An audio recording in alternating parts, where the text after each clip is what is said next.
Dogman Big Cat Attack. Dear Scary Stories NYC. My friend and I just came back from camping in the Pere Marquette State Park in Michigan, where we witnessed two creatures battling that are not supposed to be present in that park. One was a very dark or possibly black mountain lion, and the other was an upright walking canine that really resembled a werewolf more than anything else. I've looked it up online, and although mountain lions do not officially live in Michigan, there are a growing number of confirmed sightings of the creatures which are officially recognized by the authorities. The general presumption is that they are just passing through the state, but if you're unprepared and you get yourself hurt by one, it's not going to matter to you too much what address the animal accepts its mail at. If they migrate through this area, they still need to eat, and you are still on their menu. So my friend we're going to call Joel and I entered the Pere Marquette State Park, and we walked northwest in the general direction of Wolf Lake. We were somewhere between the entrance and the lake when we set up camp in the woods. Now, this was supposed to be just a fun camping experience, but there is some irony that Joel and I had once gone Bigfoot hunting in those same woods. That time we had brought a night vision video camera and various other kinds of recording equipment, but we later sold most of that off on eBay. We figured we just didn't have the patience to be Bigfoot hunters, and the other thing was that we would scare the bejesus out of each other out there in the dark. We had thought we wanted to see a Bigfoot more than anything else. But once we got out under a moonless, cloudy, starless night, it felt like we were surrounded by 800 Bigfoot. They could all see us, but we couldn't see any of them. We learned nothing about Sasquatch or nature, and we cut 10 years off our lives from the fear we put ourselves through. So not only was this new trip to the park not going to be a cryptid hunt, but we both agreed not to even tell scary stories around the fire. This trip was going to just be about chilling out. So of course, on our very first night out, two out-of-place animals chased each other into the small clearing we had pitched our tents in. So this all happened really fast, like within 2 minutes or less total. I'm going to try to slow it down a little so you can follow the action more clearly. This story didn't start with me. It started with Joel getting up to pee in the woods at dawn. I was still asleep inside the tent, but while Joel was out there doing his duty for the nation up against a tree, he heard a branch cracking a slight bit over his head. It sounded as though the branch were about to break under too great a weight. Joel claims he knew it was trouble before even looking, and that he swiveled around and moonwalked out of there like a hero in an expensive action flick. The main part of his story that I know is not embellished, though, is that Joel turned around, looked up, and saw what looked to him like a black panther. It was on a branch over his head and looked surprised that he had turned around to look at him, according to Joel. So the two took off running across the lawn to the tent, and Joel said he knew by his third or fourth step that he wasn't even going to make it halfway there before that cat caught up to him. He said he could already feel the claws in his back in his imagination, and that he called out to me to try to wake me up. I never heard him. I must have been having a really good dream.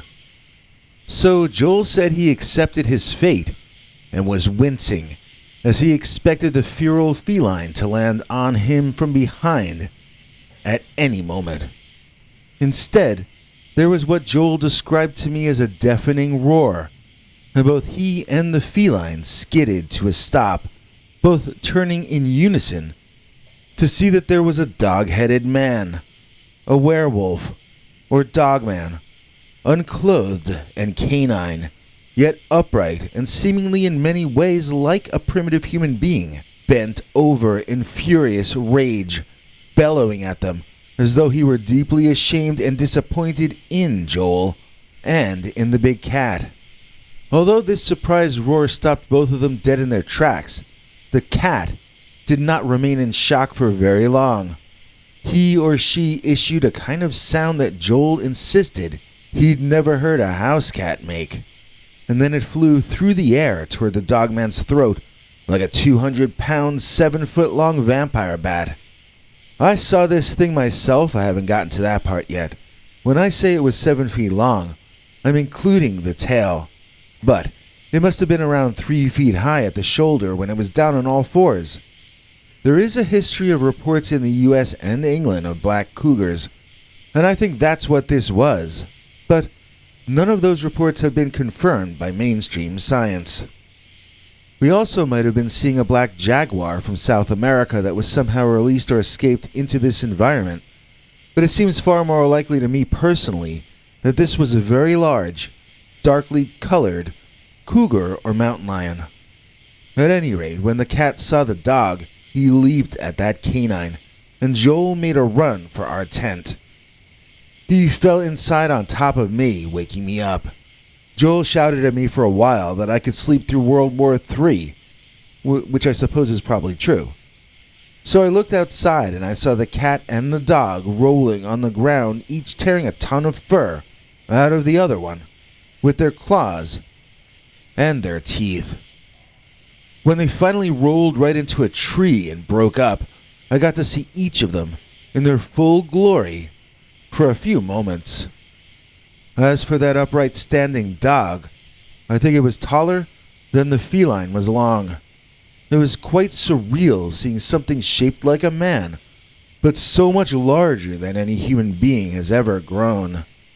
It was really like watching special effects animation happen in real life. The sounds they were making were absolutely horrible and sad. They seemed to be fighting to the death, when suddenly, bang! Someone fired a shot into the air from out of my view, and both creatures took off running like it was the Indianapolis 500. I could make out a human figure chasing them through the darkness. All I can tell you is that he was much smaller than either of them. I imagine he must have been some solitary game hunter. I tell you, I wouldn't want to chase either of those animals without an entire team of assistants and sharpshooters. But this guy was running into the trees alone against both of them. Joel and I were out of that tent and breaking things down while we could still hear the three of them running away. There we were, two guys who once fancied ourselves Bigfoot hunters, running away with our tails between our legs because a dogman walked by that didn't even notice us. It's often painful when self-image crashes into reality, but that's what happened to me and Joel. We ended up renting a cabin for the rest of the week and watching YouTube movies on our phones. We were done sleeping out in nature. It only leaves you wide open for a Dogman Big Cat Attack. You know they are fantastic. You know they are the best. Sometimes they are sarcastic, but always they're CS. Please join me in thanking CS for making that story you just heard possible. CS not only is a channel member, but also has donated to us using our new handy dandy thanks button under this and every video. I don't know what we'd do without CS. We'll have info on how you can become an executive producer and get cool perks in return at the end of the show. But right now, let's jump into our second of 9 Dogman stories. And we call this one Full Moon Dogman. Dear Scary Stories NYC. When I was around 12 through when I was 18, my family was visited by Dogman around the full moon every month. Sometimes it would happen the day before the full moon, or the day after. Sometimes it would happen right on the dot. I would see it one month, my mother would see it the next, my sister, my father, I'm pretty sure at least one of us would see that thing every month, and sometimes 2 or more of us. On some occasions I would have friends over and they would see the thing too. I'll tell you about a few of these incidents, but after a while it can start to get repetitious because they were mostly just someone seeing the thing lurking around. I think I was the first one in our family to see it. but our elderly neighbor Fritzy had warned me since I was younger not to stay out after dark. He told me there was a monster lurking through our neighborhood, but I just figured he was doing that thing that grown-ups did in those days, making up scary stories to get kids to behave. That's not to say I didn't believe in monsters, because I believed in all of them. I believed in Bigfoot. I believed in UFO aliens. I even believed in the Hunchback of Notre Dame. I believed everything I saw on TV was real, at least somewhere, or at least in the past. If they could teach us that dinosaurs were real at school, why couldn't Frankenstein and Dr. Phibes be real as well? I was a weird kid. I would make up theories to justify the existence of everything, from the Mothman to Santa Claus. When I first saw the monster, I didn't make the connection to the monster that Fritzy had warned me about. When I told him what I'd seen, though, he got excited and said that was the same thing that he saw. And what we both saw was a silver fur-covered man-shaped being, about the size of an adult male human, who sort of stood on his tiptoes, I guess you could say. His legs were mainly humanoid-shaped, but his toes were short, fur-covered, and had dog-like claws coming out of them. The paws looked just like that. Paws, not hands. Possibly that's why none of us thought of it as a werewolf. We thought it was some kind of monstrous animal. It was a silver and gray, upright, walking wolf with a somewhat humanoid form. By somewhat humanoid, I mean that it looked both like a wolf and a human in different ways. The head was not humanoid at all, though. It had the head of a primitive kind of a dog. Not a bear with rounded ears, but a canine, like a wolf, but with a much larger set of fangs than a normal wolf might have. This is why we didn't ask each other if we had seen the upright walking dog that month. We asked each other if we had seen the monster. That's what it was. It was a monster, like something that had walked out of a nightmare or a horror movie. The first time I saw it was a very brief moment, as were most of my sightings. I was in my bedroom watching TV, and a commercial came on. Back then, when a commercial came on, the best you could do would be to mute the TV if you had a remote control. I had no such thing, so when a commercial came on, I just endured it. In that case, I looked out my bedroom's second-story window onto our backyard, which was right next to the woods. I remember seeing how huge the moon looked in the sky that night, and then my peripheral vision saw something moving below. When I moved my eyes downward, I saw, for just 1 or 2 seconds, an upright, silver Dogman charging through a clearing in the trees. It seemed as though it had been walking from the right of our yard to the left, and I caught the last second or two before it charged right into our neighbor's property. It wasn't running, but it was walking very quickly and in a determined fashion. To say I was stunned would be an understatement.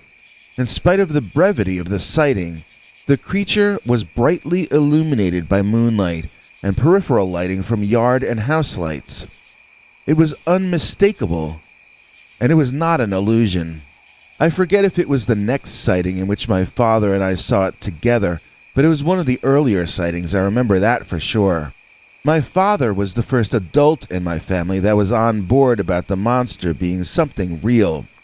Of course, that was not a thing you made much noise about back in that time if you wanted to keep the kind of office job that Dad had. He asked me to also keep it quiet, which meant not discussing it when we went to social events with his boss and his coworkers. I also kept mum on my father's sightings when discussing the subject with kids my own age. What happened was this. We were driving home from a ball game. Fathers and sons used to go see sports played live in those days. You probably can't relate. So as Dad pulled onto the block, out of one of the neighbor's driveways darted the silver dog-headed monster. It ran right out into our headlights and was fully illuminated for a few seconds until it disappeared past the house across the street. Dad slammed on the brakes and sat there cursing a blue streak with a stunned look on his face. When he got done cursing, he asked me if that was the monster I had been talking about, and I said yes. "I thought you were losing your mind," he shouted loudly at me. Kinda hurt my feelings, but I was glad he finally told me the truth. I was wondering why he'd been treating me differently and talking softly around me. Maybe he was afraid I'd pull a knife on him and freak out or something. I'm glad he saw it before I got put into therapy or worse, I'll say that much. Then there came the time that all four of us were out back eating barbecue, and I saw the Dogman in the tree line, standing in the dark and just staring at us. Maybe he smelled us cooking meat, or maybe he viewed us as the meat, but for whatever reason, he was just staring in our direction. I sounded the alarm, and both Mom and my sister screamed. My father ran toward him with whatever that little pitchfork thing is called that he used to turn the steaks over. You know, those really long forks, but with only 2 prongs on them? That thing. He ran toward the monster, screaming all sorts of stuff I never heard him say in front of my sister before, or since. The monster took off when he saw Dad running like a crazy man toward him. There was no actual confrontation. As scared as we all were of the creature, it didn't seem to want to test itself against my dad, at least not when he was armed. Then again, my father was a big, tall guy. When we would walk down the street together, strangers would ask him if he was a cop. Maybe the dog-headed monster was afraid of being arrested. After that, we'd all tell each other when we saw the monster, usually right away, and other times over dinner, as we got more used to seeing it. Around the full moon time, it could appear as early as dusk and as late as early dawn the next morning. My father would often be up before the sun to go to work because he managed a lot of people at his job, and he would sometimes see the thing sneaking around during those hours. We had a curfew on our block of sunset for the 3 days of the full moon, and the curfew applied to any friends we had coming over. When the moon would be full on a weekend, that was the most fun part of my life back then. At least one friend would always come over for the monster watch, and my mom would make us popcorn. There were monster movies on TV weekend nights in those days, and we'd spend the commercials staring out my second-story window looking for real monsters. Mom preferred us to stay upstairs where she felt it was safer, so she'd go down and bring food and drinks up to us. It was really the life, I gotta tell you. No wonder I had a lot of friends during that era. My buddies and I would talk about the Dogman all the time, especially in the summer and around Halloween. This was the 1970s, the era of In Search Of and The Legend of Boggy Creek. Monsters were very popular among young people, especially boys, to the point where Bigfoot even appeared as a character on the $6 Million Man, which was a primetime kids superhero show. To be honest, the Dogman increased my popularity in school and around the neighborhood. All the guys wanted to be my friend and hang out in my house during the full moon because they all wanted their chance to see the thing. Our neighbors on either side would also talk about seeing the creature, but they were older couples and their children were grown and lived far away. We were the only house on that block with young people living in it, so I got a lot of positive attention. My sister, who was 1 year older than I was, would get picked on by this nasty group of jealous girls at our school because of it, though. She would get called Monster Girl or Dog Girl, and it made her life hell. I felt really bad for her, but she was quite hostile toward me. She resented that the same thing that got her picked on made me popular. The ironic thing was that when I started liking girls, the Dogman turned into a detriment for me since no girls in our area were into monsters back in those days. We didn't know the word cryptid yet. We just called the Dogman the monster. When my sister started liking boys, the Dogman made her fairly popular. A lot of guys wanted to date her and hang out at our house during the full moon. Not just because it was romantic, but because they wanted to catch sight of our town's resident monster. So later on, the tables would turn on us. But when I was a teenager, monsters were my life. My closest buddies and I would hang out at the local convenience store drinking slushies in the summer. The weird unibrow guy who ran the store would argue with us that Dogman didn't exist, which I have to admit is a weird thing to say to a kid who's actually seen one. I asked him how I could see it if it didn't exist. He told me I was a lying little brat, and if I didn't want to get banned from his store, I better stop lying about monsters. So, from then on, we would buy our slushies, go outside, and then resume talking about the Dogman. What an idiot that guy was. A total and complete jerk. Years later, he passed away, and his daughter took over the store. We joked around that the dog-headed monster ate him to get back at him for saying that he didn't exist. The thing is, we didn't actually see the Dogman again after that. It wasn't something we noticed right away. It was sort of like a few months later I asked around and nobody had seen the thing for a while. It wasn't until years later, looking back on that time, that some of us started to wonder if it had been a werewolf all that time, and if the werewolf was in fact the cranky unibrow guy from the convenience store. That might explain why he would blow up at the mere mention of the dog-headed monster. These days, people seem to talk about Dogman and werewolves in almost the same breath, but back then we never, as far as I can recall, ever referred to the monster as a werewolf or wolfman.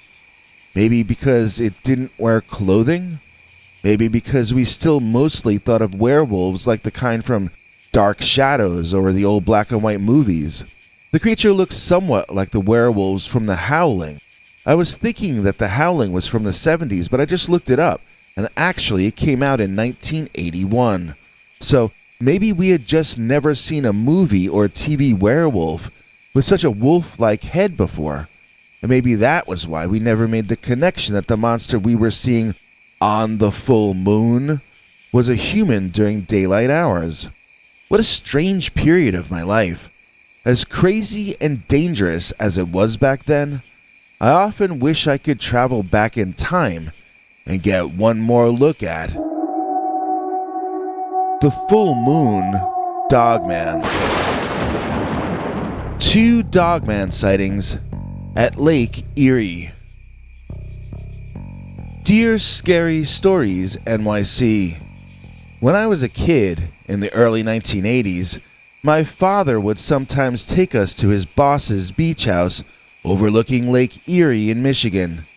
It was in a place called Grandview, which is south of Ann Arbor, Michigan, and north of Toledo, Ohio. Grandview did, in fact, offer a pretty grand view. One night, my sister and mother were doing a puzzle. They had a card table set up and were putting together a big cardboard puzzle of some scenic location. Do they still make those? I don't know, but it was a thing when I was a kid. The two of them were off in their own little puzzle world, and Dad was listening to some sporting event on his little transistor radio. He didn't have headphones exactly, he just had one earphone in one of his ears, and he would drink his beer and listen to baseball, or whatever sport was in season. In this case, it must have been baseball because it was summer. I was alone, staring out at the waves crashing against the beach through the front window of Dad's boss's house. I could swear I saw someone walking out of the water in a slow fashion. I had seen that on TV once, and it had turned out to be a scuba diver or a snorkel, or whichever is the one where you have an oxygen tank on your back. I think it was a spy movie, or maybe something about a big underwater heist or something like that. So I was expecting this dark figure to turn out to be an underwater swimmer of some sort. I called out to both my parents about it. My mother said, "That's nice, dear," and my father told me to shut up because I was making him miss the play-by-play. I continued watching in silence. And then I noticed that the swimmer walking up from the lake's floor had pointed ears on top, like Batman. He had eyes that glowed too, just like the way Batman was drawn in the comic books. His mask wasn't blue though, I didn't think. I couldn't see his mouth and chin either. It was as if he were wearing a black mask that covered his entire face. Maybe it's a special bat mask that he uses for breathing underwater, I thought. But then I remembered, comic books aren't real. I realized I was being stupid trying to see whoever that was as Batman, but why would an underwater swimmer have Batman ears on top of his head? As the underwater Batman walked out of the water, I could see that he was some kind of animal, and that he was carrying something in his arms. He had his forearms in front of him, and on top of them was something. I couldn't see at first what. When he reached the beach, he dropped what he was carrying to the sand, and I saw that it was a really big fish. I think it was a walleye, and it had to have been 20 pounds or more. After that, he himself dropped to all fours on the sandy beach, and he shook himself dry in the same way our old pet dog Martha used to before she went to stay at that farm in the country after she got old. Was I looking at a dog? The dog stood back up on its hind legs and shook itself again. It certainly was covered in dripping wet fur like an animal. It definitely looked male. It was standing right next to the pier associated with the neighbor's house and scratching itself for some time. Then suddenly, without any warning at all, it grabbed that fish with one hand and took off running, still on its hind legs, kicking up a whole lot of sand before gaining its footing and really motoring away. I was watching it in a side view for a while, and it looked like nothing I had ever seen. The back legs were just like dogs' hind legs. It was not a man, Batman or otherwise. I wished I could have had a second person witness this with me, but I knew better than to interrupt my family when they were off in their own worlds. To this day, when I say I saw the Michigan Dogman around any of my family, they roll their eyes and they say, "No, you did not." They still don't believe anything I say, and they treat me like I'm the black sheep, even though I earned twice what my father earned during his peak. Anyway, enough about my loser family.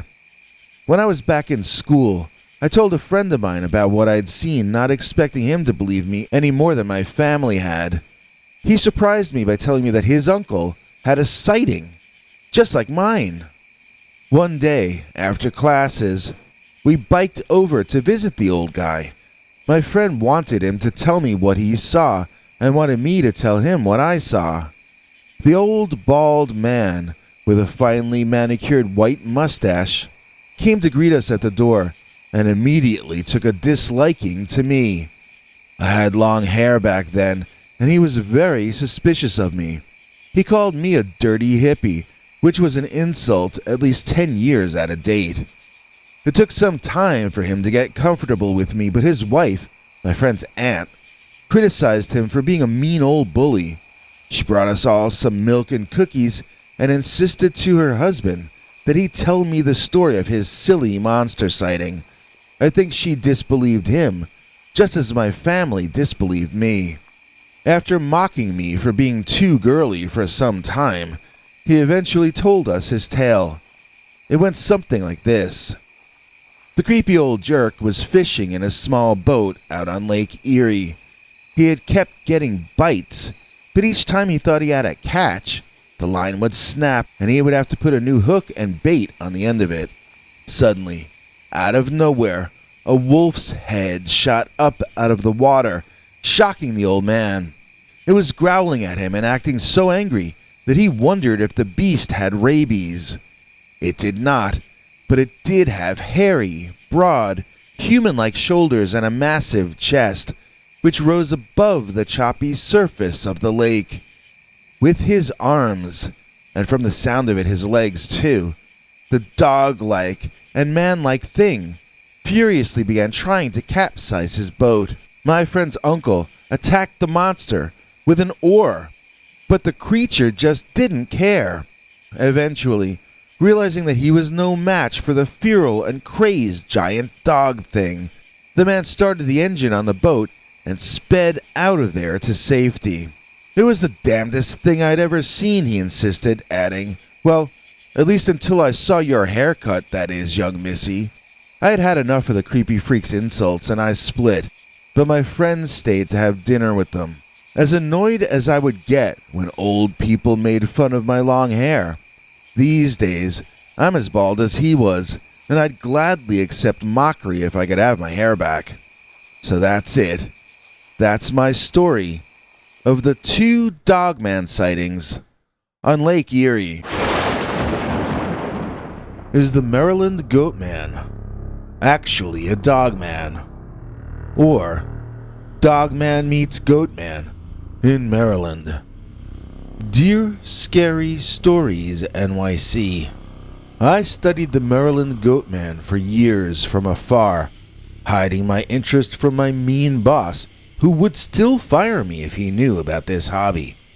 But when I finally raised the budget to go investigate the state in person, I was shocked to witness something that looked more to me like an upright canine than an upright goat.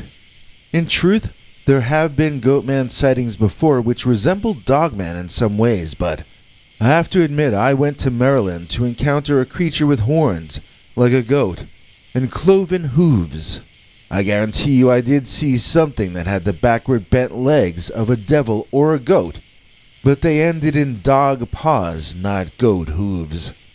If you're not from Maryland, or if you're not a freak like me, you might not be all that familiar with the Goatman. Usually these days, people do know about the Goatman Bridge stories, but it turns out, if you look into it, that is really only one in a long list of allegedly true stories concerning this beast. It seems to have started appearing in the late 1950s and early 1960s, and as far as I've been able to tell so far, there are no native or pioneer reports of this creature. As many legends do, this one comes with an origin story based on a real location. In this case, the legend begins at the Beltsville Agricultural Research Center in Beltsville, Maryland. The legend reads like it was written by Stanley and Jack Kirby or Steve Ditko. A genetic scientist injected a goat with human DNA, and it transformed into the garrulous Goatman. Then I suppose it must have run down these lawns here, past the USDA, and into the forest beyond. From there it probably followed Beaver Dam Creek, and then as you can see the forest expands and expands throughout Maryland and beyond. Once he reached that first patch of woods, he was a free Goatman, and they were not going to be able to catch him. Now, one thing about the Goatman that's different from most cryptids is that he is often reported using an axe. For instance, there is an allegedly true story I have not been able to track down any evidence or proof of, which claims that back in 1960, the Goatman came upon 14 hikers and chopped 13 of them to death. It was the lone survivor who spread the story of what he said happened all too fast to react to. In 1963, a couple was walking in a wooded area in Huntington, and they heard the sound of someone or something walking in the woods, just out of their range of vision. When they came upon what was causing the sounds, they claimed to have seen something like what would have been called a satyr in ancient Greece. It was like a man, and yet it was also like a goat. The legs were bent and cloven, the head goat-like, and yet it stood upright, with a chest and shoulders like a human male. When the creature saw that it had been spotted, it ran away. Maybe because it forgot to bring its axe with it that time. The Goatman went away for a while, but came back with a vengeance in the early 1970s. Sometimes when he would become the topic of discussion in the location, it would be because someone had claimed to have seen him. Other times a strange killing had occurred, and so the locals just insisted that the Goatman had done it, without any real reason to jump to that conclusion. A cute little doggy was found decapitated in 1971. Now I would have thought Satanists or maybe a lunatic, but the people of Maryland felt they knew it was the work of the Goatman. Still, I'm a true believer in the Goatman. I've had dreams about him, and I can't explain it, but I was always just certain that he was real. And by he, I mean a small breeding population of these creatures. Did they escape from a science lab? Maybe, I don't know. Or are they mutated goats? What could have brought them into existence? Is it just a coincidence that the DNA double helix was figured out in 1953, and then Goatman began appearing about 1957? And another thing. In the woods north of Huntington and Bowie, there is the Patuxent Animal Research Refuge. It's literally a place where they experiment on animal breeding. How strange to just gaze at a map and find two research facilities in the same area that both do the exact kind of research that happens to be in the local folk legend. Thanks to the internet, I found this article in Modern Farmer by Andy Wright from 2013.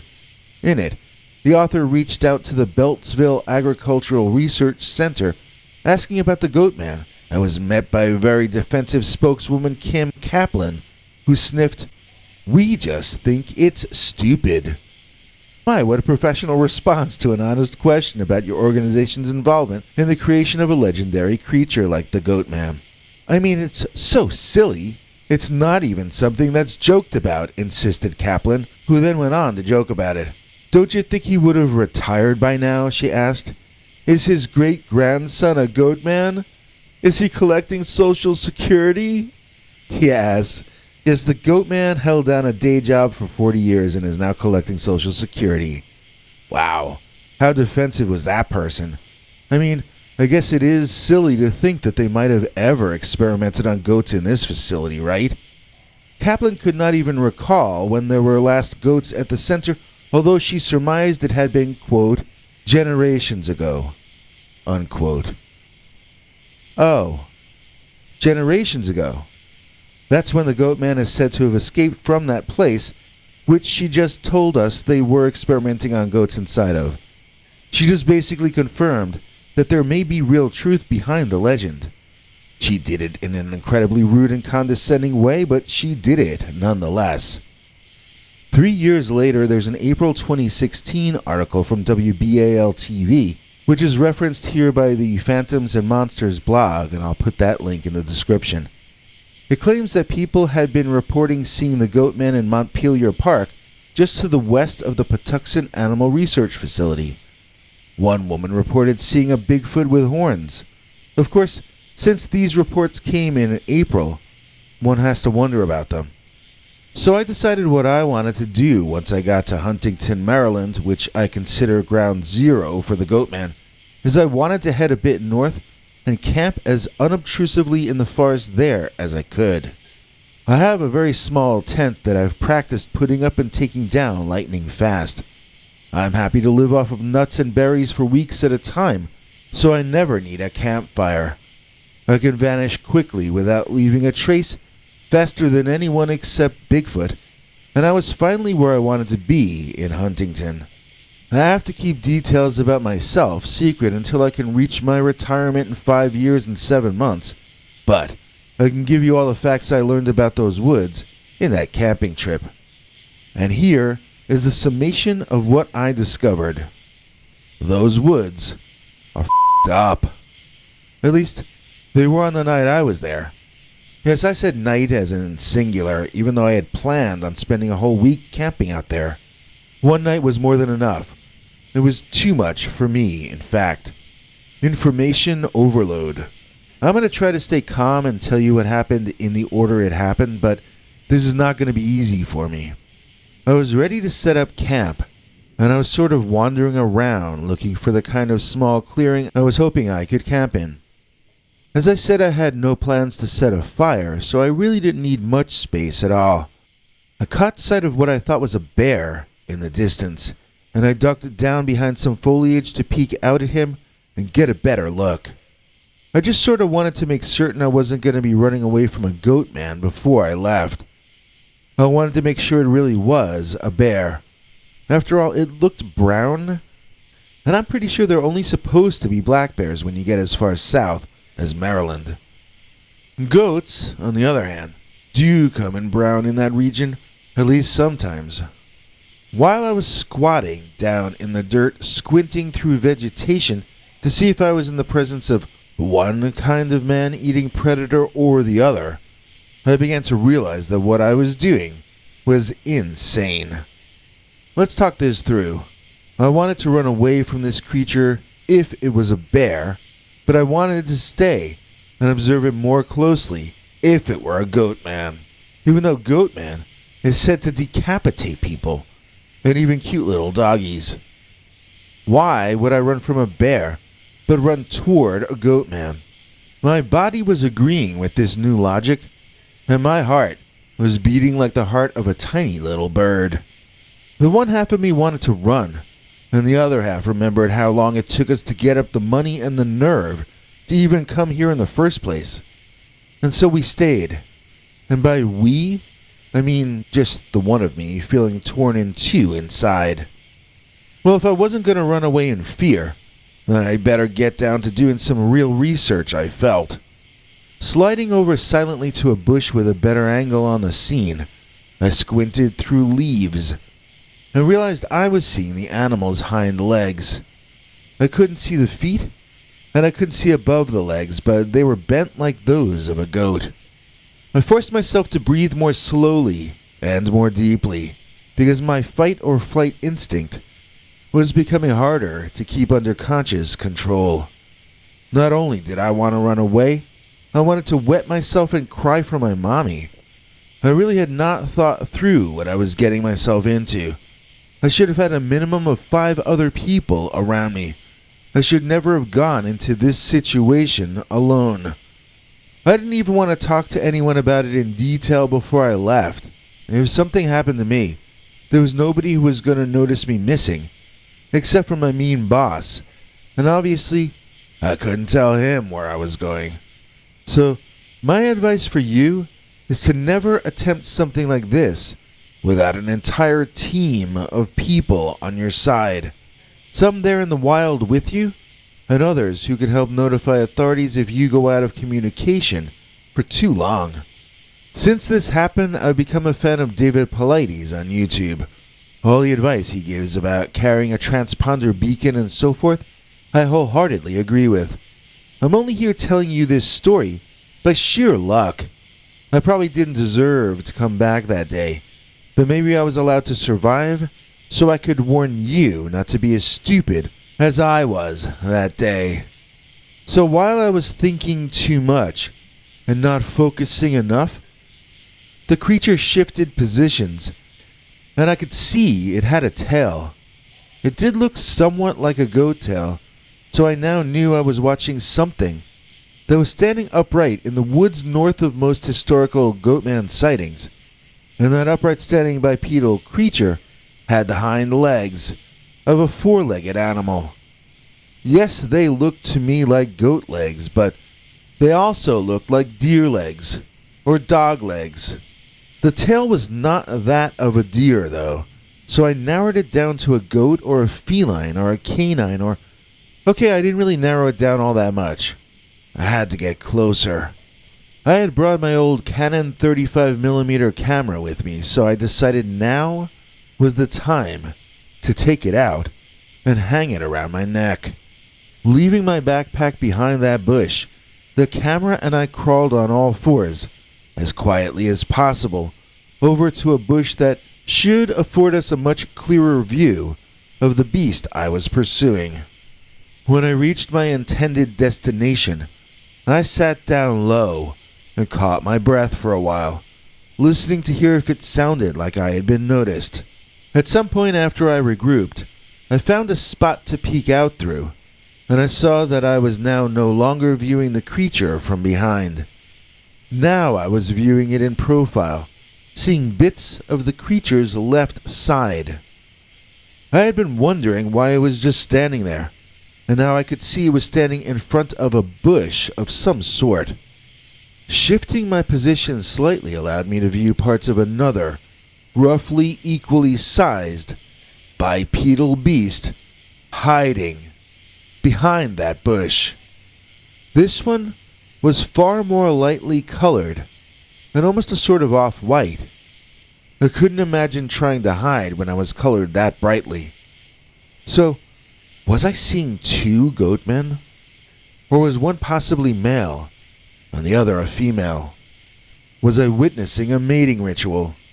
Whatever was happening, it seemed I was likely to be the first human to ever be present at such an event. I owed it to humanity and to science to risk my life to record this event. I scouted around, plotting a path from bush to rock to wide tree, a path to gain a closer and clearer view of whatever it was that was currently taking place. I misjudged my path midway through, however, and at a very unexpected moment, I suddenly was afforded a perfectly clear, head-to-toe view of the first creature I had been viewing.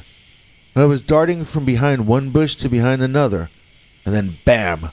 On my left, I could see this really tall, man-shaped but furry creature, and it most definitely did not have horns on its head.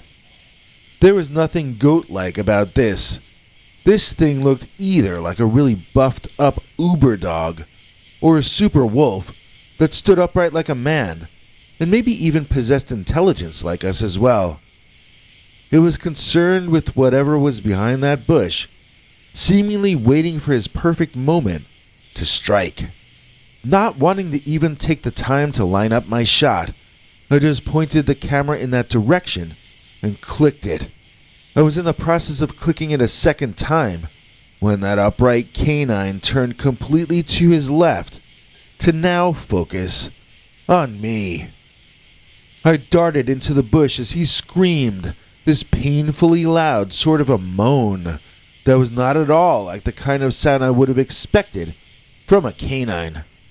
I now no longer wanted to hide behind that bush because the creature knew where I was. I stood up to look back and get an idea of what he was going to do, and I noticed all the commotion had frightened the lighter colored creature who had been hiding from the one who was now bellowing at me. That paler creature stood up and squealed this ridiculous sound that reminded me of a pig in a way, but also like a high-pitched human voice almost. It was nearly the size of the upright canine, but this one had horns up on top of his head. The creature ran away from the Dogman, and also away from me. I watched him depart, and I saw the immense man-like dog chase after him. The Goatman did not seem to me to possess very great intelligence. He was most definitely not the devil incarnate, or Pan, or a satyr. He didn't pull out an axe and chop the Dogman's head off. He just acted like a frightened farm animal and ran away, squealing. And because he did, I lived to tell you this tale. So I suppose we all owe a thank you to that horrible herbivore, that ruinous ruminant, the dreaded Maryland Goatman. So I beat it out of the woods, thinking happy and excited thoughts about getting my photograph developed. It was when I got back to my car that it dawned on me that I had never taken the lens cap off the camera. I'm certain that at no point did I take it off because I was concerned about losing it and concerned about scratching the lens. I should have been more concerned with capturing a historic moment, but I don't suppose I thought any of this through enough. So, you may already know that Maryland does have its own native Dogman-type cryptid going way back. He's called the Dueo. Here is a witness sketch of him. He's an upright standing canine, and he's so deadly that he's known as the only natural enemy of the Snallygaster, which is another native Maryland cryptid. The Snallygaster is a flying dragon. If the Dueo terrifies flying dragons, No wonder the Goatman ran away from him with his tail between his legs. To be honest, especially after my experience, I have to say that there seem to be two very different kinds of Goatmen that people talk about. There's the axe-wielding, lunatic, head-chopper monster who eats meat, and there's the Goatman who runs away whenever people catch a glimpse of him. I mean, a meat-eating predator running away from a woman who noticed him? Is the Goatman dangerous to humans, or is he not? Or are there two different kinds of things out there, both called the Goatman? Maybe some Goatman sightings are really Dogman or Dwayyo sightings.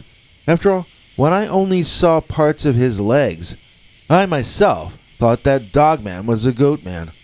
Why? Because that part of Maryland is famous for Goatman, not for Dwayyo. Look, Dwayyo sightings are centralized 60 miles away. That's over an hour of driving away. I just wasn't expecting Dwayyo or Dogman, and I would assume neither were most of the other witnesses. Maybe just because people expect to see the Goatman, they sometimes label sightings of Dogman or maybe even Sasquatch as Goatman. It's just a thought, inspired by my own confusion on the day when I was forced to briefly ask myself, is the Maryland Goatman actually a Dogman? Melissa Marshall, we're so grateful. Melissa Marshall, so donateful. Please join us in thanking Melissa Marshall for donating to us through our handy dandy new thanks button under each and every one of our videos. Without people like Melissa and all our channel members and PayPal Club members, we would not be here making new episodes in June 2022. We quite literally can't thank you enough, but we do share some cool perks. The Sneak Up From Behind Dogman, aka the Wabino Werewolf. Dear Scary Stories NYC, I live in a place called Wabino, wherein some of my neighbors and I have been experiencing a kind of a harassment from a local critter which seems to possess the intelligence and cunning of a human being. It generally stays at the edges of town, but it's willing to dart out right in front of small groups of people in an effort to catch its game, which seems lately to include people's pets, and possibly even the smaller human members of the community. The women and children are taking self-defense courses, learning martial arts, and so forth. The men who weren't already arming themselves have begun considering doing so. The reason I thought you'd be interested in all of this is that the animal, which is causing the local uproar, has the head of some kind of a feral dog or prehistoric wolf. Yet the creature stands upright, on two legs like a man. This has led to some of the locals calling it the Wabino werewolf, and others claiming that this is actually one of the Dogmen that the internet claims are real, but which certainly never seem to get reported on the news as real. I nearly got snatched by this thing, so I can assure you that it is actual, it is biological, and it is quite stinky. I can tell you it's a physical being and not a hallucination, but I can't tell you what kind of a physical being it is. Maybe the Dogman is actually a kind of a mutant bear. Maybe it's a kind of a throwback wolf or a futuristic canine. Possibly it's a mix of several things. And maybe it's some new and unique species. I got way closer to this critter man than I ever wanted to be, but I came out of the situation with more questions than answers. First, I want to tell you a couple of encounters that my neighbors had. Then I'll save mine for last. We all believe this was the same exact critter in each of these experiences because it was the same height, and we each saw a prominent scar in a location that I don't want to reveal. This way, if anyone else local here sees that Dogman and they tell us about the scar, then we'll know for certain that they saw the same one that we did. It's quite possible this might be a rogue or stray Dogman, completely alone in the world. It's also possible that he has a family in the local woods that he's hidden from human eyes, while he risks venturing onto our turf in search of food for himself and his clan. If anyone out there within the sound of my voice wants to search for this creature, I would advise doing so in town or at the edges of town. If you wander too far into the brush in pursuit of him, you might find yourself led into a trap. If he is indeed hiding his family in those woods, you might find yourself stumbling right into their den by accident. And the only thing I'd like to encounter less than an adult male dogman would be a protective and defensive mama dogman. So we not only have a Wolf River around here, but we also have a Wolf River scenic byway heading up north from Wabino. Lately I've been wondering about that. Maybe it's not just recently when people have been seeing strange wolves around this area.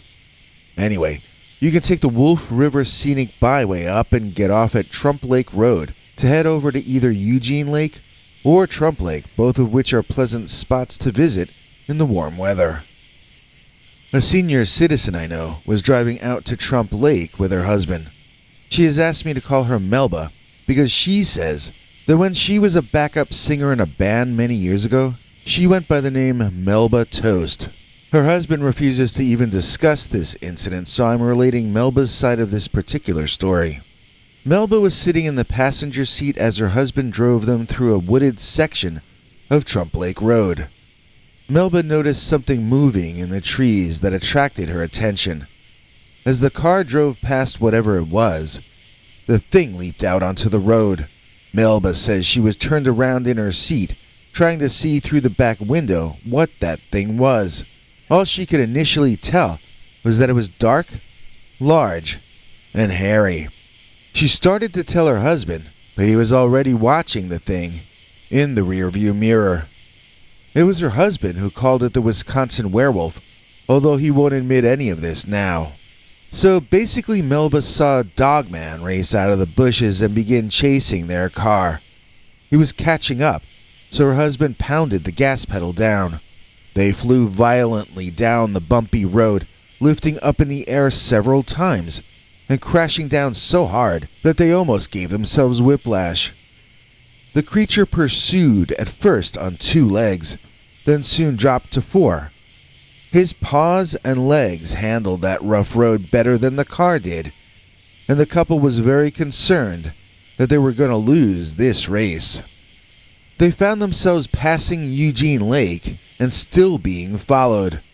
They passed a car which beeped either at them or the dogman, and they passed some people working out as well. But when they came upon people outside their private homes, washing their cars with hoses, that was apparently too much for the dogman, and it allowed them to escape. Melba found that part mystifying. I joked with her. Maybe it thought they were going to make him take a dog bath. I never had a dog that liked being washed. So, did our friend Melba accidentally find another way to keep Dogman away? Are they actually afraid of water hoses? I wonder if, by extension, they might be kept away with timed lawn sprinklers. It sounds like a funny idea, and maybe it is, but it might be something for people with habituation problems to consider. There are a number of other local stories and rumors going around about possible Dogman experiences and animal disappearances, possibly related to the creature. In my opinion, though, the other standout local Dogman experience story actually happened on the shores of Trump Lake itself. My friend we can call Roger saw the Dogman on the shore from on board his small motorboat. So, Roger and his girlfriend, whose name I can't remember, were zooming around on the lake, going as fast as their motor would take them, and enjoying the fine evening. There either wasn't anyone else out on the lake, or at least very few, so they told me they were going hog wild. When they approached the southwestern shoreline, however, Roger's girlfriend started screaming in his ear and pointing. Roger told me he couldn't understand what she was saying, but when he looked where she was pointing, he saw a little old lady walking in a yard behind a private home on the shoreline. He was about to ask his girlfriend why he was supposed to care about that, when he saw something large and dark move behind the lady. From some place out of his view walked a creature so tall that Roger almost choked in surprise and disbelief. He told me if that lady was 5 feet tall, then this thing was 10. If she was taller than that, then so was this creature. It was an upright walking and not yet human or even ape-like animal. He told me that if he had to pick one word to describe it, that word would be werewolf. But then he rushed to insist that he does not believe in werewolves or any other stuff from the movies. He doesn't want people thinking he's saying that the creature he saw was once a man who transformed under the light of the full moon. All he's trying to say is that to the eye, it looked more like a werewolf from the movies than it looked like any other animal, real or fantasy, that he's ever been aware of. So once again, the giant upright canine sneaks up from behind, doesn't he? Both stories so far have the creature creeping up from the rear. He is not one to take on challenges head first. He seems to prefer to ambush. It says a lot about the nature of this beast, observing its trickiness. So when Rogers saw this happening on shore, he blasted his air horn and shouted, trying to get the attention of the lady and warn her. Without a doubt, the massive dogman's ears were more sensitive than the sweet senior citizen in front of him, and he reacted first to the noise Roger was creating. With a startled look on its face for having been caught out, the dogman sped off to some place that Roger and his girlfriend could not see. Then, finally, the old lady reacted, turning to see the two young people, giving her concerned glances from their motorboat. Assuming they were waving at her to say hello, she smiled and waved back, then tottered into her home and out of Roger's life. That elderly woman never had the slightest idea that she was almost a victim of the sneak-up from behind Dogman of Wabeno, Wisconsin. So now I'm going to tell you about what happened to me. I had hooked up with my old best friend from college that we can call Hector, and he was staying over for a few nights. My wife doesn't think he's a good influence on me, so whenever he gets me into trouble, it's always a big hassle hiding it from her. Anyway, Hector's from out west, and he'd never seen Wabeno before. I took him down to the logging museum, which didn't grab his interest. But right down the block from there is an actual 22-foot 4-inch giant lumberjack statue and the town band shell, and he absolutely loved that. It's weird, on Google Maps they blur out the lumberjack's face, like they're protecting his identity or something. See, in every shot from Street View, the lumberjack's face is blurred, and in every shot, this woman here is mooning the stage. In real life, though, I assure you, she's almost never there. But what do you want from the internet?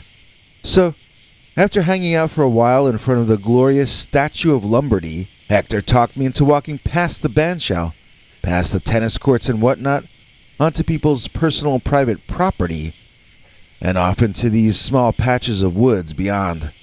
I believe his intent was to smoke something or other, I forget. I think he said it was legal where he came from. It doesn't matter either way, though, because he never got to do what he intended to do. Instead, we ran into the world's largest guard dog.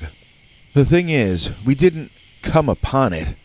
It's not like we tripped over him while he was sleeping. No, we just smelled something awful and turned around to find him already behind us. We screamed and ran, and he chased us the heck out of there.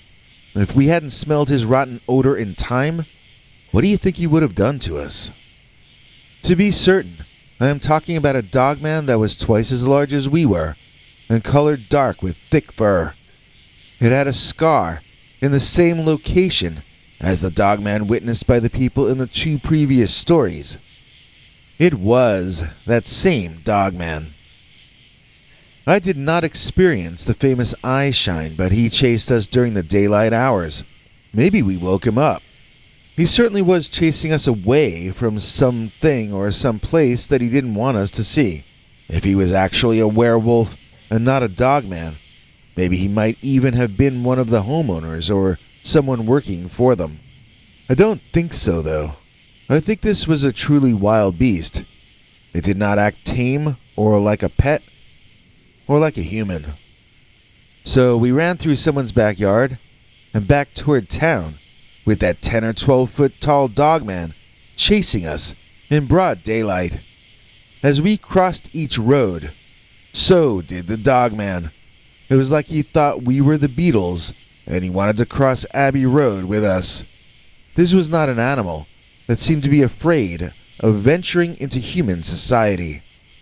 This dogman was not shy, and he clearly did not give a rat's behind how many people saw him running up right behind me and my buddy. I remember we ran into the back door of the Knothole Drive-In, and then we tried to act normal. We got ourselves a place to sit, and then we ordered up some food. In the meantime, we were looking all around, waiting for the next shoe to drop, you know. I was half expecting that dogman to follow us in through the back door, but I'm not even sure if he could squeeze through it. The entire time we were there, we were looking around out of the windows, wondering when we were going to see that dogman looking back in at us. It didn't happen, though. I guess the dogman got bored of us long before we got bored of him. I've been paranoid ever since that the dogman might know where I live now. If that happens, my wife will probably blame Hector for it as usual. Oh no, wait. I was too afraid to even tell her that we saw the dogman. She would have wanted to know why we were hiding in the bushes like schoolboys in the first place, and she would not have liked the answer. I'm guessing that the worst of the situation has probably already passed. If anyone came out to the area to do dogman hunting, they would probably find that the creature has already moved on. But who knows? I mean, if I hear anything more about it, then I guess that would prove me wrong.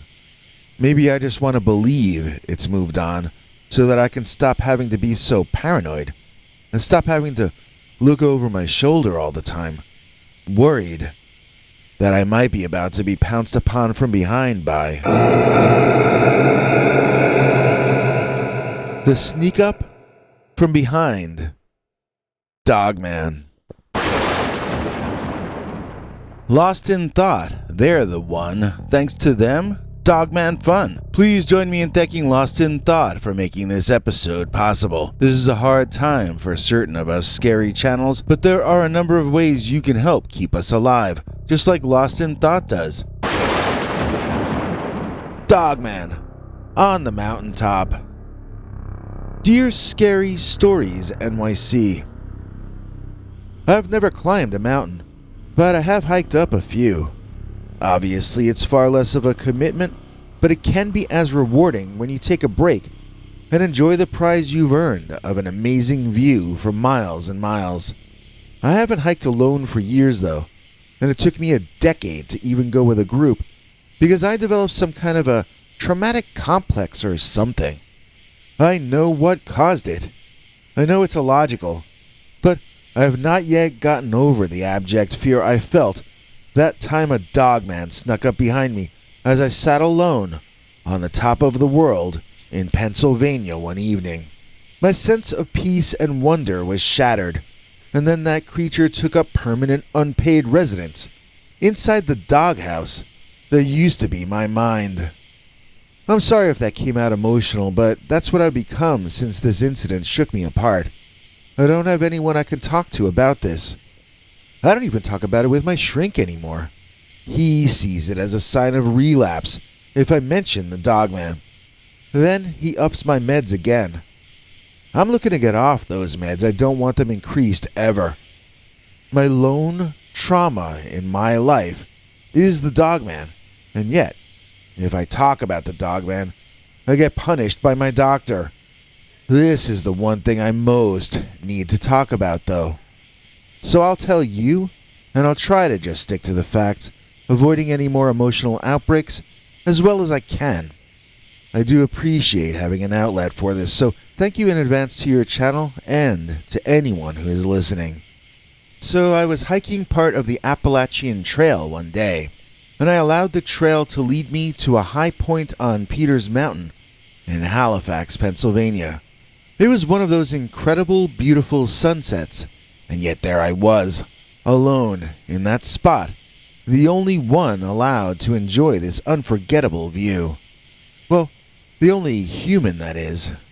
I was sitting on a hard, flat, moss-covered rock, enjoying the view, when a terrible odor hit my nose, causing me to react immediately. It was there and gone, there and gone. I looked around on the ground, wondering if I had accidentally set on some animal scat. The odor would disappear, being replaced by that air you only get way up there. And then, something bad would be in your next deep breath. I started smelling my armpits and so forth, wondering if I was causing the odor myself. Although that stench kept coming and going, each time I smelled it, I noticed another aspect of its nastiness. For one thing, it smelled more like rotten meat than scat, although I admit the odors do have a lot of overlap. This caused me to decide that some creature must have passed away nearby, and when the wind occasionally blew from that direction, that's when I'd get another whiff of it. The mystery was solved as far as I was concerned, and I relaxed back into full enjoyment of the transcendent sunset. But that was when the odor came back, stronger than before. I noticed this time that the wind was at my back, coming from directly behind me, when it smelled the worst. That struck me as strange, since that was the direction I had come to my spot from. I didn't remember seeing anything that had passed away while on the way to where I was. Confused, I began to turn around to my right, intending to look behind. I didn't get that far, as when I faced to my right, there was the horse head-sized face of some kind of a cave wolf. Like a few years back in Siberia, I think it was, they found a giant wolf head with the hair intact. This was like that, but the fur color was a lot darker, a very dark color that I guess you could call a shade of brown. Its face was looking out over the view, but it was literally inches away from my own. It was leaning down to get on my level, and I didn't yet fully comprehend that it was squatting in a bipedal way. The ground it stood on was not level. It slanted upward as you retreated back away from the view. So that dog's head must have been leaning down to the level of its toes. I moved my head to face forward. I was consciously trying to act like I wasn't scared, which alerted my body that I was very scared. I then froze. I evacuated. I discovered tears were falling uncontrollably out of my eyes, and that I was starting to hyperventilate. The giant dog wolf did not seem to appreciate my discomfort. It sniffed its nose a couple of times, and then I heard a low, guttural growl begin deep in its throat. That's right, it was offended by my smell now. That ought to teach the Dogman a lesson or two. Seriously though, I think it was growling because the smell of me told the creature that I was afraid. And if I was afraid, that meant I did not see myself as a fellow predator like the Dogman. And if I wasn't a fellow predator, that meant I was his prey. And if that was how I was going to see myself, certainly the Dogman was not going to be so rude as to disagree. The Dogman's head slowly disappeared from my peripheral vision, but the head did not retreat behind me the way it had come. It levitated upward over my head. Have you ever had something happen in your life that was so unexpected you felt dizzy inside your stomach? This was like that. I had just finished accepting that there was a giant feral dog to my right when the giant feral dog flew upward. I couldn't have seen what I thought I saw, so I quickly spun around to see what I had seen. There, way, way up there, in between me and the clouds, was that big, horse-head-sized dog face, with its teeth hanging out this way and that, up and down, with its pointed wolf ears on top of its impossibly large head, from the top of the body of some kind of dog-legged Sasquatch.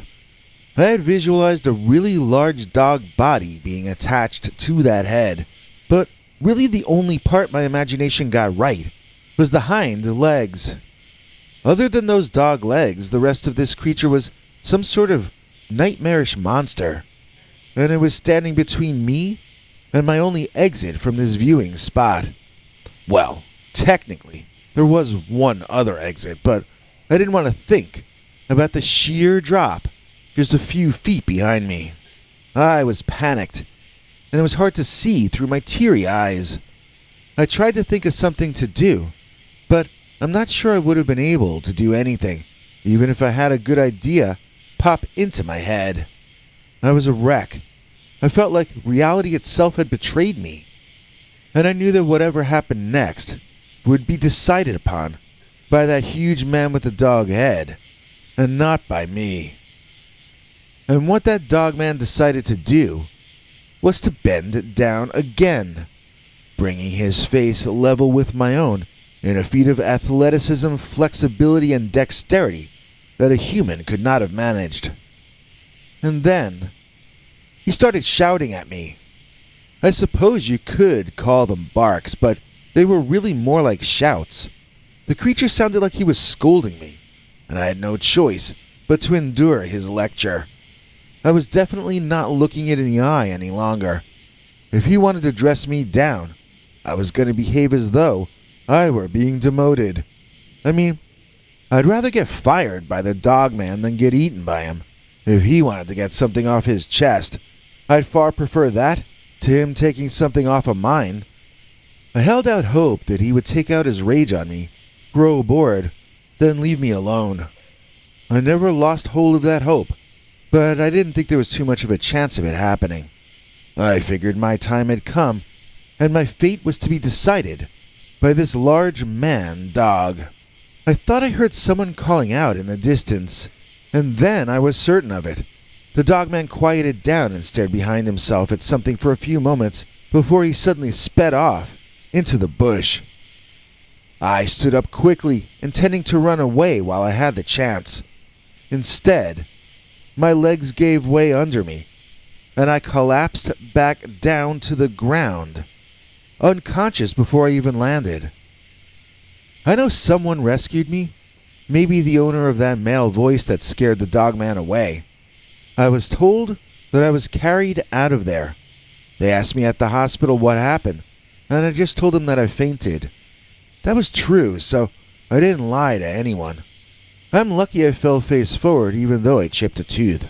If I had tipped over backward, I might have gone over the edge, and I wouldn't be telling you this story right now, would I? So, I don't go hiking alone any longer. In fact, the only reason I hike at all these days is to rehabilitate myself, to work out my unreasonable fear of nature. Still, so far, it is a losing battle. How can I ever expect to win out against the Dogman on the mountaintop? The best executive producer in the world of streaming is the one we have today. We call her Sandra Freeman. Please join me in thanking Sandra Freeman for making this episode possible. In return, she's a part of our secret uncensored channel Subculture. Sandra gets weekly stories we'd never be allowed to tell on this channel, and other cool secret benefits. Dogman. Mesmerized. My girlfriend. Dear Scary Stories NYC. I can't say I really know what a dogman is, but I know it's not an ordinary animal. It has to be some kind of a man, because Dogman somehow mesmerized my girlfriend, and she won't even speak to me any longer. The first time my ex, who I will refer to as Ms. X, witnessed the Dogman out the back window of her apartment building, in the woods behind the building, I was very concerned. She seemed shaken up by the experience. She told me it stared right back at her, up in her third-story window. Not only that, But she told me the creature was looking at her before she was looking at it. I asked her what exactly she meant when she said a dogman was staring at her, since the only dogman I knew about back then was a line of children's books. She meant it was a monster, like a caveman, mixed with a werewolf or something like that. I have to admit I didn't know if she was really seeing a monster or if she was losing her mind. In either case, I figured she needed me to show her more attention and she needed me to protect her. I guess I was wrong on both counts. I started staying over her place more often, keeping an eye out for the supposed dogman. I was genuinely worried, and I really wanted to help. Not only did Ms. X not appreciate my sacrifice, she grew increasingly frustrated with my presence, saying the dogman wouldn't come around as long as I was there. I asked her why that would be, and also why she suddenly seemed to want the dogman to visit. She flew into a rage at both questions. "Do you want to see it?" she asked me loudly. "If you see it, will you then please go away?" I was pretty taken aback by all of this. I had no idea that our relationship was in any trouble, and then suddenly, I was being shouted at for showing concern. I started packing up and getting ready to go as she stared out her back window. As I was about to say goodbye, she called me over. "There," she said, pointing down to the trees behind the property. I looked, and at first I saw nothing. I turned to ask her where, but before I could say anything, she pointed again and said, "There," more forcefully. This time when I looked, I noticed movement. Staring hard, squinting my eyes, I thought I could see something down there, but I wasn't sure what. Then, suddenly, a huge, dark, fur-covered man walked 2 steps out of the shadow into the light, and he lifted his wolf-like head to stare directly at me. I gasped and pulled away from the window. It did have a dog-like head, complete with pointed ears on top. His eyes did reflect the light the way an animal's would. He did stand on his hind legs, and those legs did look like dog legs. Everything she had said that I was humoring her about, it was literally real. She hadn't imagined any of it, and she hadn't exaggerated any of it either. "Are you satisfied?" she spat out at me. "Will you please leave now?" I left feeling very confused. Had my intentions not been sincere? It felt like I had meant well, but clearly she didn't think so. I was deeply hurt, but equally confused. I went home, and each time I felt like crying, I got up and hit my punching bag for a while. I refused to cry over Ms. X, as she certainly was not crying over me. So I kinda kept hoping this thing would blow over and we could get back together, but it's almost like she didn't want it to. The dogman that she had seemed so terrified of in the beginning was now more important to her than I was. In fact, she had begun to treat me with what I can only call contempt. She never had a nice word for me anymore. She never smiled when I was around. Everything was just different. Finally, one night I ran into her on the street and I tried to start up a conversation. She cut me off and cut me down so curtly and so loudly that several strangers turned and stared at me. I don't know if they felt sorry for me or if they believed the terrible things she was saying about me. Either way, it was incredibly embarrassing, and I realized the relationship was completely over. I assumed she was on her way to head out to meet that creature, so I walked over to her building, then down the alley to look over the area behind it. I wanted to scout out that place that I had seen the dogman standing in. I felt as though I might find some clue, some evidence to show me exactly what that thing was. I didn't know what I was looking for, though. Maybe some closure? Maybe some logic or common sense. All I know is that when I approached the shadowed area I had seen the dogman emerge from on that evening, There was eye shine, already glaring out at me from the darkness. I froze, then squinted. Was my mind inserting that eye shine, or was it really there? I could swear I heard a low growling as well, but by that point, I felt I could no longer trust my senses. My emotions were just too high strung. I went home that night, thoroughly defeated. I wish I had a more dramatic conclusion for you, but that's how this story ended for me. Whatever that Dogman is, it has a kind of sway over my ex-girlfriend that I certainly never had. I suppose that's all there is to my story of the time that Dogman apparently stole my girlfriend. Update. I know she told me to stay away, but I wanted to try to speak to Ms. X one final time. When I went to her building, though, her landlord was outside, and he came up to me angrily.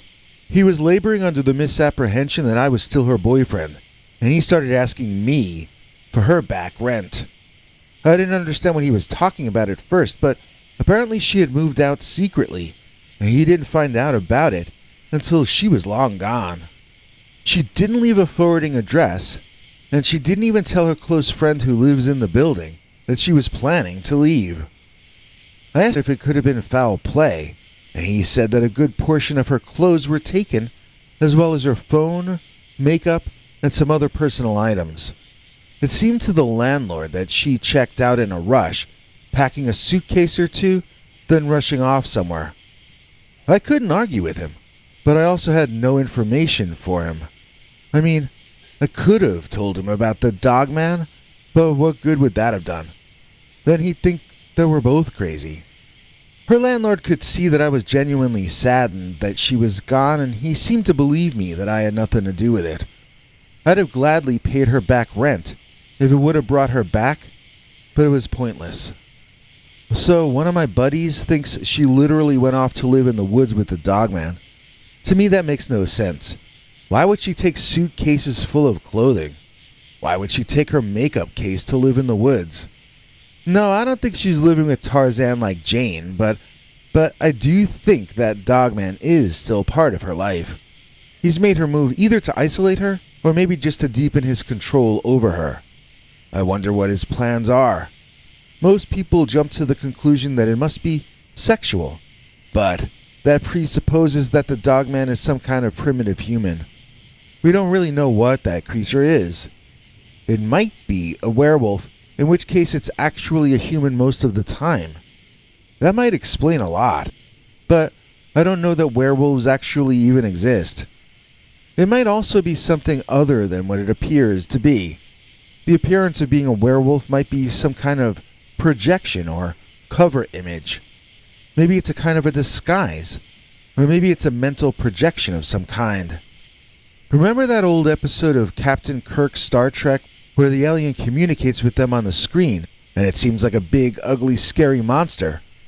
But then, when they actually go to his ship, they find out that was a projected illusion, and that really the alien is just Ron Howard's kid brother Clint offering them Tranya.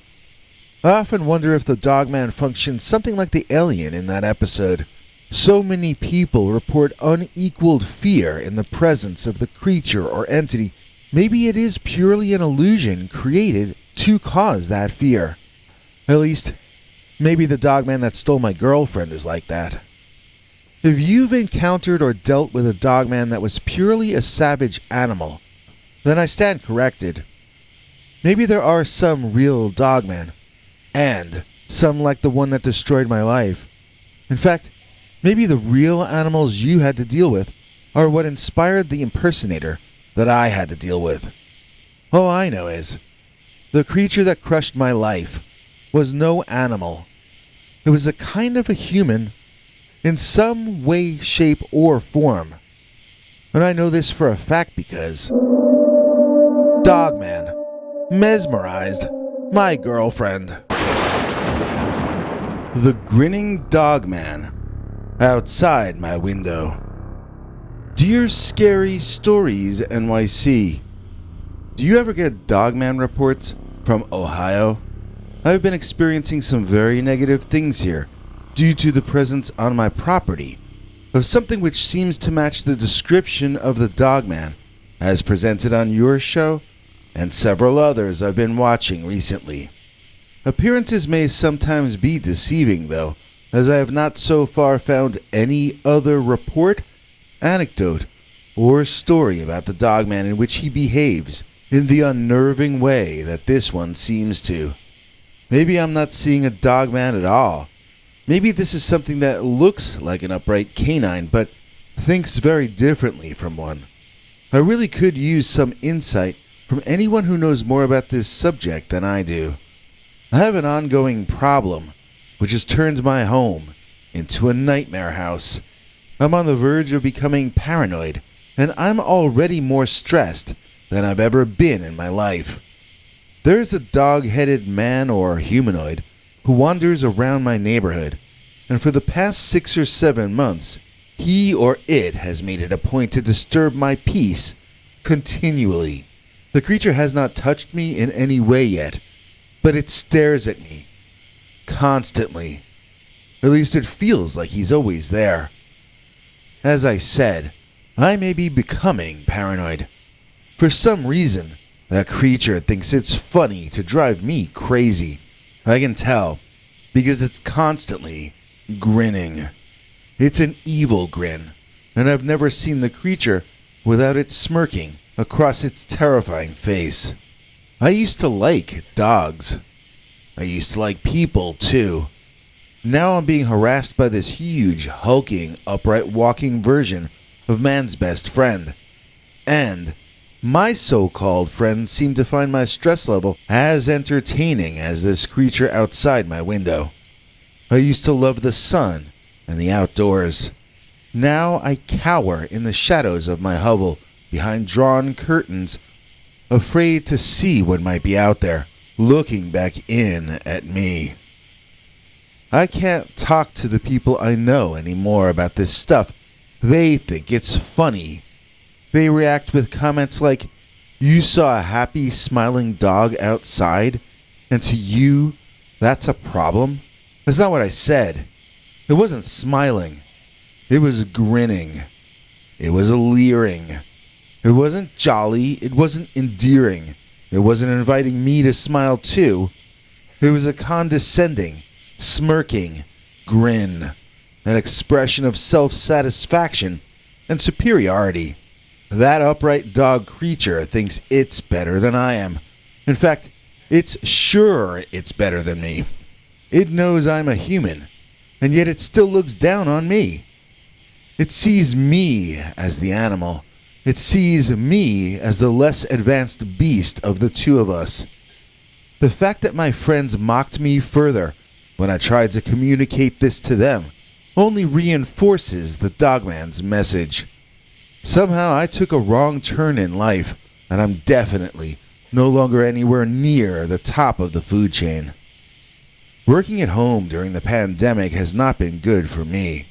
I, for one, would actually prefer going back to the office just so I can work in a place that doesn't have that grinning Dogman lurking outside.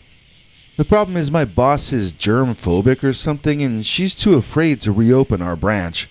Word is that management might replace her if she doesn't bring us all back to work on site soon.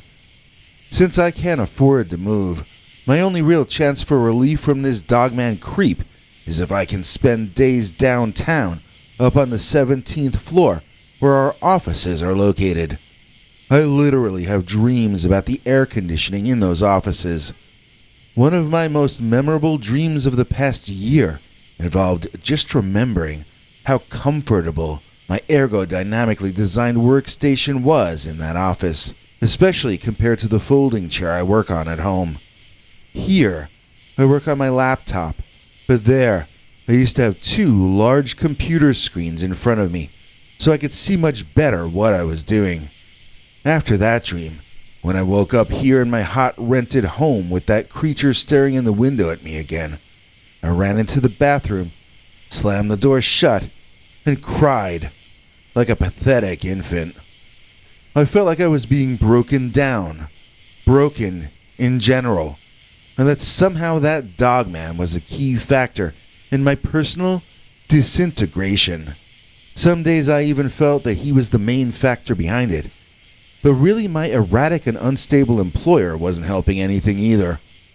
I couldn't afford to quit to get away from my unhealthy work situation, and I couldn't afford to move to get away from the werewolf haunting me.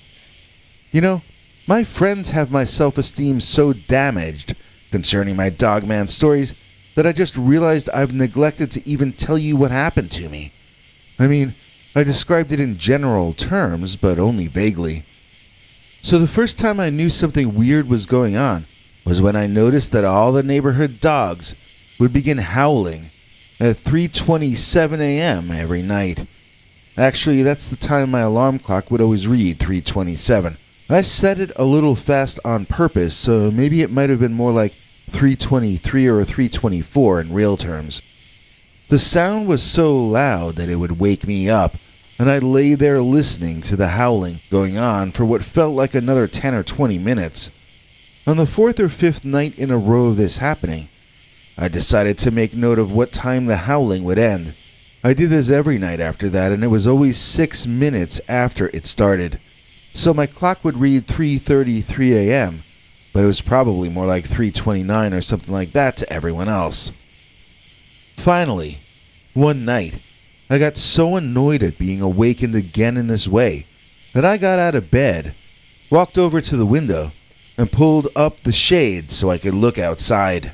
I was expecting to maybe see a neighborhood cat or something like that getting the dogs all upset, but I couldn't really even see out into the yard very much at all. The reason for that was there was a hairy bipedal man-like figure standing there, a few inches away from the window, triangular furry ears up on top of its head, staring back in at me.